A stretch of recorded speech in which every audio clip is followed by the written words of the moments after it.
CBS News contributor Bob Schieffer is with us. He is our former chief Washington correspondent and former Face the Nation moderator. Bob, good morning. Good morning. Let's and, talk. People always ask me, now, why did you decide to come back? Why didn't you stay retired? You can't stay away from this stuff. Yeah. You think you may be a junkie? So what about Ted Cruz, and what about what the Is it party?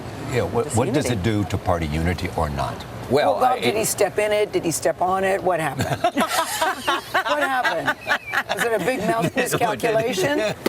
You may have summed it up in a way that I could never do. I'm just asking. Look, here, This is a private joke. let's think folks. about I'm what sorry. happened here last night. The Trump people knew what Ted Cruz was going to say. They knew he was not going to endorse. They made a calculated decision to let it happen. You might say, I'm not saying it, but one of a conspiratorial mind could say they let him walk into an ambush.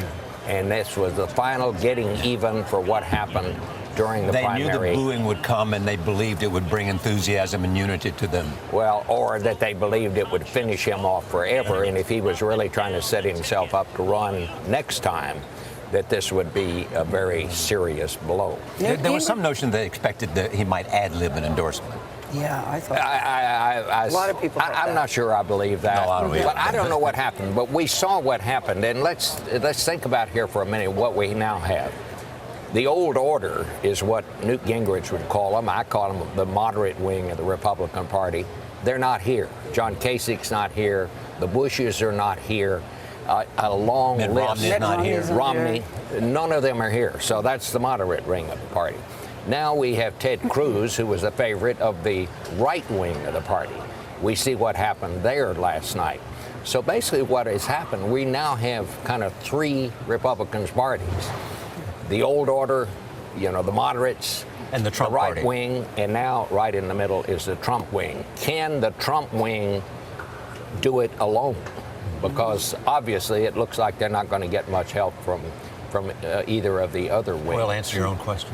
Well, they believe that all this convention is about is building up Hillary Clinton's negatives. They think that's all that matters. They want to make the election about her, and they say if it's about her, then she loses. If it winds up being about him, they think that they lose. And they We were think talking all the earlier rest about of it there's is hardly any detailed. mention of President Obama. I'm sorry? There's hardly any mention of President No. Obama. It's all about Hillary. Yes, I mean, basically, we have two Clinton conventions this year. Yeah. This one, and then the one you're going to have next week. Bob, we were all here together last night, and this convention hall, and probably the people at home, have been waiting for the speech that Mike Pence, the governor of Indiana, delivered last night. It was a stem winder. He hit all the right notes. This And crowd was nobody's on their talking feet. about it. And nobody's on his feet. This is a future star of the party, someone that Donald Trump says would be the COO of a Trump presidency.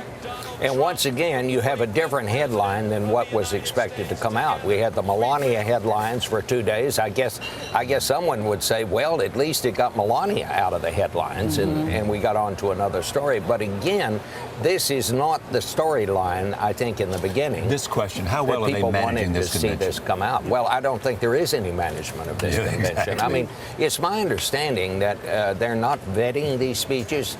Now, we did see Nora. I mean, I got a copy of the speech before he went on. I knew that was in there. I mean, they knew this was in there. I mean, you could make the argument that it, although you're getting even with a guy that nobody likes very much, and that goes not just beyond the Trump folks. I mean, he's one of the most, unpopular Disliked members of people, the Senate.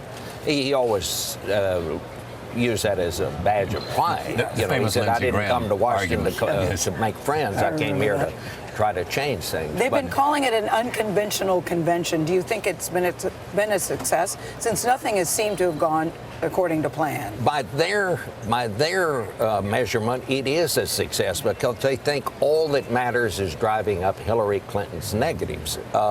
Others might argue, look, you're going to need more than just the people that were for you in the primaries, Or and possibly you're that there's not broadening the appeal of the party right now, of Trump.